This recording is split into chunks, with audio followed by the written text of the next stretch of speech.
प्रभु यीशु मसीह के नाम से आप सबको जय मसीह की।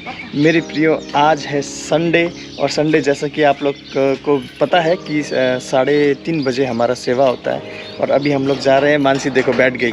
मानसी जय मसीह, जय मसीह, जय मसीह। मानसी तो मानसी यहाँ पर खड़ी हो गई और ये खड़ी होके जाएगी इधर खड़े होके।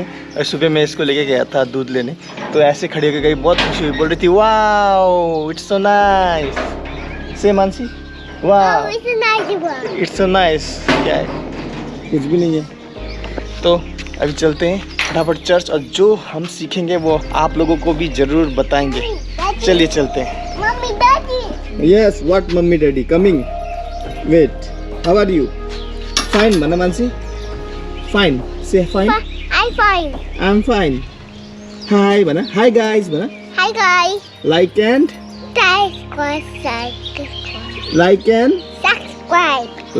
subscribe.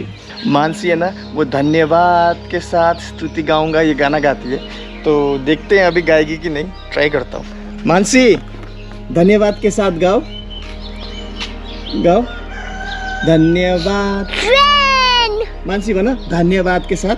धन्यवाद दादी हूँगा है। धन्यवाद दादी हूँगा हे यीशु मेरे। यीशु मेरे, यीशु मेरे बोलो खुदा बना।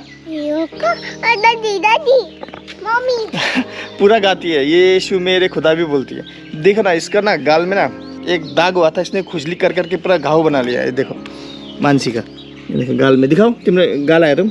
ये देखो धन्यवाद के साथ बोलो। धन्यवाद स्तुति बना स्तुति हे यीशु मेरे खुदा। यस तो गंगा भी आप लोगों को जय मसीह कहेगी आज। गंगा जय मसीह। जय मसीह। आप सब लोग कैसे हो? ठीक है। मम्मी आजा, मम्मी आजा, मम्मी। गंगा मम्मी मम्मी बोल के बुला रही है। चलो चलते हैं। मम्मी जानू नहीं। मम्मी चलो चलो चलो।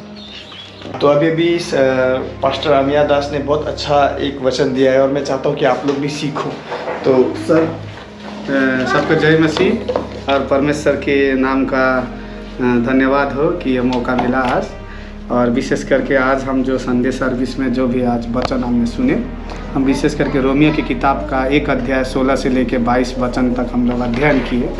और हम ये अध्ययन किए कि बहुत सारे लोग परमेश्वर को क्वेश्चन करते हैं कि परमेश्वर धर्मी नहीं है, परमेश्वर न्याय नहीं है, परमेश्वर निष्पक्ष नहीं है। क्योंकि जो लोग प्रभु को नहीं सुने हैं, उनको सुनने का मौका नहीं मिला है, या बहुत सारे ऐसे जगह में हैं जहां सुसमाचार नहीं पहुंचा है, क्या वो लोग स्वर्ग जाएंगे या नहीं जाएंगे। तो उसके विषय में आज एक मैं प्रचार तैयार किया था। यीशु के अलावा स्वर्ग का कोई दूसरा रास्ता नहीं है। वो कहीं पर भी रहे, कहाँ भी रहे, कैसे भी रहे, कितने कठिन परिस्थिति में भी रहे, जंगल में भी रहे या समुंदर में रहे, अगर यीशु को विश्वास नहीं किया है तो किसी भी हालत में स्वर्ग नहीं जाएगा। और उसके अंदर मैं 4 पॉइंट निकाला था और 4 पॉइंट में थे। पहला और दूसरा पॉइंट मैं आज बताया था क्यों वो लोग यीशु के बिना स्वर्ग नहीं जाएंगे। क्योंकि परमेश्वर ने क्या है, सभी को कुछ ना कुछ क्या है, लाइट दिया है।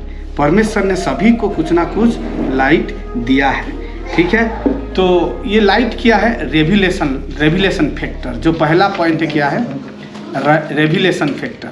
रेविलेशन फैक्टर का मतलब क्या है? प्रकाश कारक।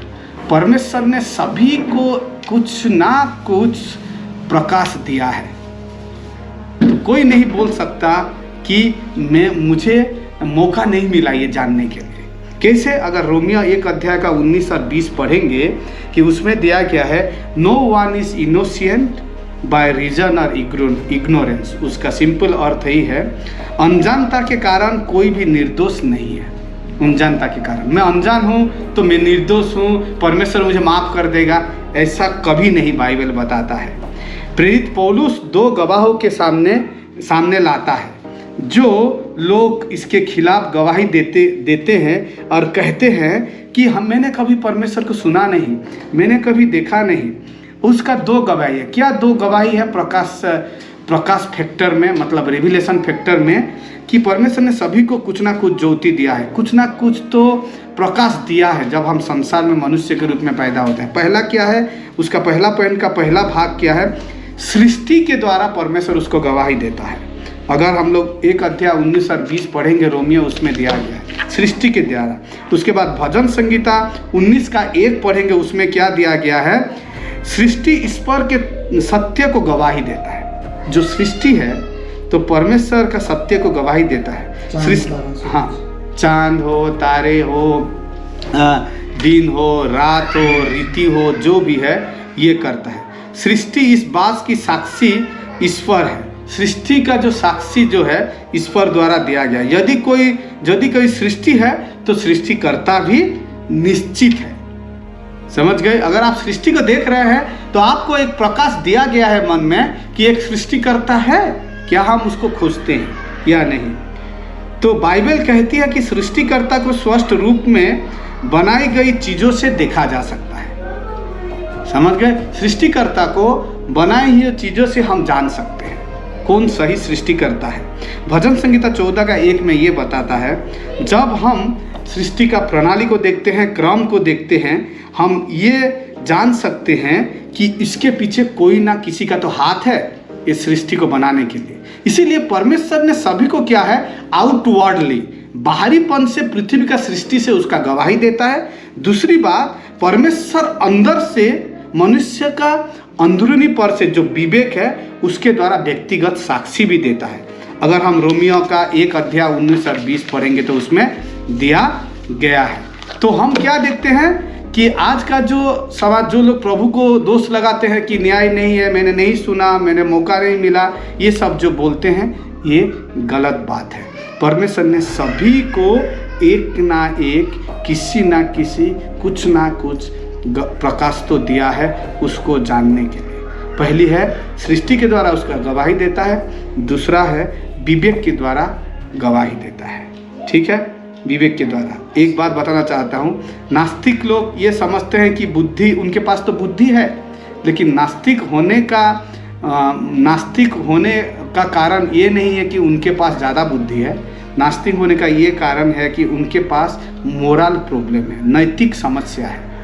ठीक है, इंटेलेक्चुअल प्रॉब्लम नहीं है, लेकिन मोरल प्रॉब्लम है। देखिए, बहुत सारे अच्छे लोग नास्तिक भी हैं और बहुत सारे इंटेलेक्चुअल लोग प्रभु में भी हैं, ये समझना जरूरी है। कुछ मूर्ख लोग जो हैं वो प्रभु में भी हैं, लेकिन जो लोग प्रभु को नहीं जानते हैं वो मूर्ख हो जाते हैं। तो ये हमको समझना जरूरी है, जो रोमियो 1 का 22 में दिया है। हम सभी के पास ईश्वर चेतना विवेक परमेश्वर ने दिया है, और एक नास्तिक वह जिसके पास परमेश्वर का विचार है वह उसे क्या करता है? अनदेखा करता है। ठीक है, तो अगर जो नास्तिक बोलता है कि मैं प्रभु को नहीं जानता हूँ, प्रभु नहीं है, अगर प्रभु नहीं है तो वो क्या प्रमाण करना चाहता है? तो उसको चुप रहना चाहिए। वो प्रभु है बोल के प्रभु नहीं है बोल के प्रमाण करना चाहता है। अगर प्रभु नहीं है बोलता है तो प्रमाण करना चाहता है। क्यों वो प्रभु नहीं है बोल के प्रमाण करना चाहता है? क्योंकि प्रभु है, इसीलिए। समझ गए? तो उसके बाद यूहन्ना 1 का 9 में क्या दिया है? सभी मनुष्य के पास कुछ ना कुछ प्रकाश है, इसीलिए कोई भी एक्सक्यूज नहीं हो सकता कि मैंने नहीं जाना, परमेश्वर ने मुझे अन्याय से नर्क भेज दिया। कोई भी ऐसा नहीं बोल सकता। ये पहला पॉइंट देखे, रेविलेशन फैक्टर, प्रकाश का कारण। सभी के पास कुछ ना कुछ क्या है? प्रकाश है। दूसरा चीज आज हम प्रचार में क्या सुनिए कि रिफ्यूजल फैक्टर। रिफ्यूजल फैक्टर मतलब सभी के पास कुछ ना कुछ लाइट तो है, लेकिन ये प्रकाश को क्या किए? वो लोग ने अनदेखा किया। लाइट मतलब सर? प्रकाश मतलब कुछ ना कुछ परमेश्वर प्रूफ दिया है, मतलब सभी के लोग, हाँ सर, सभी। वो प्रभु में है या ना है, सभी के पास परमेश्वर ने उसका सृष्टिकर्ता का प्रमाण दिया है सृष्टि के द्वारा कि सच्चाई को जानो। तो पहली बात है, परमेश्वर ने प्रकाश दिया है सभी मनुष्य जाति को उसको जानने के लिए, और पर्याप्त प्रूफ दिया है। और प्रूफ किसके द्वारा हम मिलता है? सृष्टि के द्वारा मिलता है और विवेक के द्वारा हम देखते हैं। ठीक है, तो और दूसरा पॉइंट है द रिफ्यूजल फैक्टर। हम इनकार करने वाला कारक उसको बोलते हैं। प्रकाश को इनकार करने से अंधेरा बढ़ जाता है। जब आप ज्योति को इनकार करते हैं ना, तो धीरे धीरे अंधेरा ज़्यादा बढ़ेगा। सभी मनुष्य के पास कुछ ना कुछ ज्योति है, प्रकाश से परमेश्वर के बारे में प्रूफ है, लेकिन प्रकाश न देने से अंधकार बढ़ता है। अगर आपके पास टॉर्च है, टॉर्च को यूज नहीं करेंगे तो आप अंधेरा में रहेंगे। इसलिए हम जब परमेश्वर को सृष्टिकर्ता को देखते हैं, परमेश्वर का सृष्टि को देखते हैं, हमको सत्य को खोजने का इच्छा होना चाहिए। आप केवल प्रकाश या सत्य लेकर उसको ज्योति को और सत्य को दबा नहीं सकते। वो कहीं पर भी आप रखेंगे वो जलेगा, लेकिन क्या हम उसका इस्तेमाल करते हैं? जब ईश्वर किसी को प्रकाश देता है जो सृष्टि और विवेक के द्वारा हमको मिला है, तो वह व्यक्ति स्थिर नहीं रहता। अगर आपको प्रकाश मिला है, क्योंकि सभी को प्रकाश है, आपको मिला है नहीं मिला है कोई बात नहीं, सभी को परमेश्वर ने कुछ प्रूफ दिया है, क्या हम उसको जानने का कोशिश करते हैं वो कहाँ से आया? तो इसीलिए कोई भी एक्सक्यूज नहीं है बाइबल के अनुसार, कोई बहाना नहीं। ठीक है, इसके बजाय वह व्यक्ति पीछे हट जाता है, क्योंकि हम सत्य को तो जानते हैं लेकिन हम पीछे हट जाते हैं। बाइबल ऐसा कहता है कि in the Bible the opposite of truth is not error but the sin. Bible में क्या है? सच्चाई का ऑपोजिट, विपरीत क्या है? झूठ है। लेकिन बाइबल के अनुसार ये गलत है। सच्चाई का विपरीत पाप है, झूठ नहीं, क्योंकि झूठ पाप के साथ ही आता है। समझ गए? तो सच्चाई का विपरीत पाप है जो सभी मनुष्य में। गलती वह समान है, गलती वो समान है जो पाप के साथ आता है। वह कहना नहीं कि यदि कोई व्यक्ति सत्य को अस्वीकार करता है तो उससे कोई गलती नहीं है, लेकिन वह अपने हृदय में पाप के कारण सत्य को इनकार करता है। ठीक है, पाप के कारण इनकार करता है, गलती के कारण नहीं, पाप के कारण। तो हम परमेश्वर ने हमको पूरा प्रकाश दिया है, पूरा प्रूफ दिया है उसको जानने के लिए। आप कहीं पर भी रहो, लेकिन आप उसको जब अस्वीकार करते हैं, इनकार करते हैं, उसका मतलब क्या है? आप गलती नहीं करते हैं, लेकिन आप क्या करते हैं? पाप करते हैं। समझे? इसीलिए किसी बहाना नहीं चलेगा, किसी को माफ नहीं किया जाएगा अगर आपने नहीं सुना है तो ये हम दो चीज पढ़े। वे सत्य को गलती नहीं बल्कि अधर्म के कारण इस्तेमाल करते हैं, बाइबल बोलता है। और क्या बोलता है कि जो व्यक्ति ईश्वर के विश्वास नहीं करता है वह ऐसा इसीलिए करता है क्योंकि ईश्वर में विश्वास करने का अर्थ है कि उसे अपनी जीवन शैली को समझौता करना पड़ेगा। कि जो जीवन शैली या परमेश्वर को विश्वास करेगा तो उसमें उसको बाधा आएगा, इसीलिए वो ऐसा करता है। ऐसा नहीं कि उसके पास विवेक नहीं है और सृष्टि का लाइट नहीं है, ऐसा नहीं है, सब कुछ है। जब सच्चाई का विरोध करता है, जब वह सच्चाई का विरोध करता है और अपनी जीवन शैली को क्या करता है? सच्चाई का विरोध करेगा तो वह जीवन शैली में कॉम्प्रोमाइज करेगा। अगर जीवन शैली चेंज करना चाहता है तो सच्चाई को जानेगा। देखा, उसका मूर्ख हृदय अंधेरा हो जाता है। ठीक है, अगर हम लोग पढ़ेंगे, अविश्वास वह बोझ है जो उसके साथ आता है। किसके साथ आता है? झूठ के साथ आता है। अविश्वास पाप के साथ आता है। तो रिफ्यूजल फैक्टर क्या है? कि हम परमेश्वर को सत्य जानने के बाद भी इनकार किए, इसीलिए नो माफी सिस्टम नहीं है। माफी सिस्टम नहीं है, किसी को परमेश्वर माफ नहीं करेगा। परमेश्वर को दोष मत लगाओ, परमेश्वर अधर्मी है, परमेश्वर मैंने नहीं सुना, मैंने नहीं देखा, किसी ने मुझे नहीं सुनाया, परमेश्वर गलती करता है मुझे नर्क लेके, ये गलत है। परमेश्वर ने हमारे सामने रेविलेशन फैक्टर रखा है, प्रकाश रखा है, क्योंकि सभी के पास कुछ ना कुछ प्रकाश है। और दूसरा है रिफ्यूजल फैक्टर, हम सत्य को जान के भी पाप के द्वारा उसको दबाए रखे। इसीलिए किसी को माफ़ी नहीं मिलेगा, किसी को माफ़ नहीं मिलेगा। तो आज का संदेश ये था। इसीलिए जो कोई भी प्रभु का वचन नहीं सुने हैं वो हमारा जिम्मेदारी है सुनाना है, लेकिन ये भी जानना हमको ज़रूरी है कि नहीं सुने हैं तो उनको माफ़ कर देगा परमेश्वर, ऐसा भी नहीं है। ठीक है, बाइबल के अनुसार उसको ज़रूर नर्क का सज़ा मिलेगा, क्योंकि परमेश्वर ने बहुत सारा प्रूफ रखा है। प्रूफ बाहरीपन से, विवेक से हमको दिया है उसको जानने के लिए। परमेश्वरी वचन के द्वारा सबको आशीष करें। आमीन। Thank you sir. तो जैसा कि हमने सीखा आज, उन व्यक्तियों को कोई मौका नहीं मिलेगा कि हमने जब प्रभु आएगा ना, तो प्रभु हमने सुना नहीं था तेरे बारे में, कभी हमने जाना नहीं था, तो वो अगर उन्होंने नहीं सुना भी तो उन्हें क्षमा नहीं मिलेगा। क्यों? क्योंकि उन्हें सृष्टि दिया गया है। सृष्टि को देख के, एक सृष्टि सबसे बड़ा सबूत है, चांद तारा को देख के कि हाँ कोई परमेश्वर होने है, इसको बनाने वाला, सूरज बनाने वाला, चांद बनाने वाला, तारा बनाने वाला। तो जो लोग जंगल में भी रहते हैं, हुला लला हो जैसा करते हुए नंगे नंगे रहते हैं, उन लोगों को भी कोई क्षमा नहीं, क्योंकि उनको भी ये क्या बोलते हैं, रेवलेशन दिया गया है चांद तारा सूरज की कोई है। तभी तो हम देखते हैं ना कि वो लोग कुछ न पत्थर वत्थर रख के पूछते हैं कि कोई है, तो उन्हें भी क्षमा नहीं मिलेगा। उन्हें जानना जरूरी है, कि वो जानने की मतलब उन्हें खोजने की ज़रूरत है कि कौन है ये सारा सृष्टि बनाने वाला। तो उन्हें वो उनका जिम्मेवारी है खोजना, ढूंढना। जैसे मैंने ढूंढा, मैं भी मूर्ति पूजा करता था, लेकिन मैंने ढूंढा और मुझे सत्य मिला। ढूंढोगे तो पाओगे, यीशु कहता है ना।